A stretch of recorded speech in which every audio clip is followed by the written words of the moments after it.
이곳이 바로 사고가 발생한 고가도로 현장입니다. 이곳을 내려오던 오토바이 운전자 안타깝게 사망하고 말았는데요. 고가도로 위에서 무슨 일이 있었던 걸까요? 지난 9월 2일 고가차도에서 발생한 오토바이 사고로 하루아침에 아들을 떠나보냈다는 아버지를 직접 만날 수가 있었습니다. 이건 단독 사고라고. 단독 사고다. 그렇게 아주 못을 봤더라고요. 경찰에서요? 네. 단독 사고면 커브길에서 사고가 났겠구나 생각하고 갔는데 이미 여기 다 와서 직진 구간 와서 사고가 났다고 하더라고요. 직진으로 달리던 오토바이가 난데없이 가드레일에 부딪힌 게 석연치 않았다는 가족들. 도로 가운데로 달리질 않고 측면으로 달리기 시작했어. 그 이유를 몰라 아무도.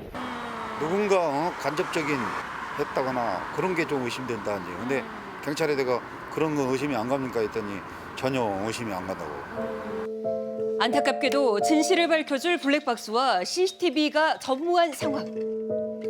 사고의 파편만이 유일한 증거지만 이마저도 제대로 조사가 된 건지 가족들은 의문스럽다고 이야기합니다. 그 오토바이 헬멧이 그렇게 깨졌는데 어떻게 안 썼을 확률로만 얘기를 하더라고요 또. 그러면 쓰고 부딪히니까 그렇게 깨지지. 어떻게 손에 들고 어디 오토바이에 걸쳤는데 헬멧이 그렇게 깨지냐 이거예요. 말도 안 되는 얘기를. 이해할 수 없는 경찰의 이야기에 결국 사고의 목격자를 직접 찾아 나선 가족들. 그리고 며칠 뒤 사고 직후의 상황을 목격했다는 제보자가 나타났습니다.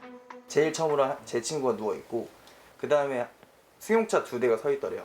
그리고 승용차 2대에 앞에 어떤 두 분이 나와서 둘이 핸드폰을 만지고 계셨었고 그리고 그 2대 앞에 제 친구 오토바이가 있었대요. 사고 현장에서 수상한 차량 2대와 2사람을 목격했다는 충격적인 제보. 제보가 들어오니까 경찰은 이제 이게 단독 사고 아니구나 이제요. 느끼고 뺑소니 접수로 해서 수사를 하는 방향을 잡은 것 같아요. 법률은 강화됐지만 사고는 여전합니다. 올해 상반기 뺑소니 피해자 수만 무려 700여 명. 뉴스에서만 보던 끔찍한 뺑소니 사고가 자신의 이야기가 될 줄은 꿈에도 몰랐다는 한 사람.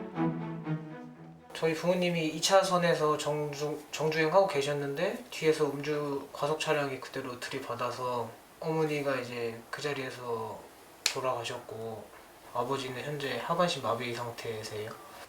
지난 6월 아들의 곁을 떠나고만 어머니. 정식 씨는 그날의 진실을 누구보다 알고 싶었다는데요. 저희 차량 블랙박스는 확인하셨는지 근데 그것도 확인 안 한 상태고 오히려 저한테 저희 차량이 어디 있는지 아냐고 저한테 오히려 물어보시는 거예요, 경찰분이. 제가 직접 저희 차량을 찾아가서 저희 블랙박스 영상 확보를 했어요. 자기들이 당연히 확보했어야 하는 건데 좀 그런 부분도 어이가 없었죠. 아들이 직접 확인한 그날의 순간은 처참했습니다. 후방 추돌이 의심되는 상황인데요. 충격으로 완전히 부서진 차량. 정식 씨는 블랙박스를 수백 번 돌려봤다는데요. 이런 표지판들 확인해가지고 제가 사고장소 어딘지 찾아내는 거. 결국 CCTV의 위치까지 직접 특정해서 경찰에게 알려줬다는 정식 씨. 경찰이 해야죠. 네, CCTV 속 장면은 가히 충격적이었습니다. 엄청난 속도로 달려오던 차량이 부모님의 차량을 친 것도 모자라서 주행을 계속하더니 그대로 도주해버리고 맙니다. 저럴 수가 있죠. 그리고 한참 뒤 사고 현장을 향해 비틀거리며 다가오는 한 사람, 가해자입니다.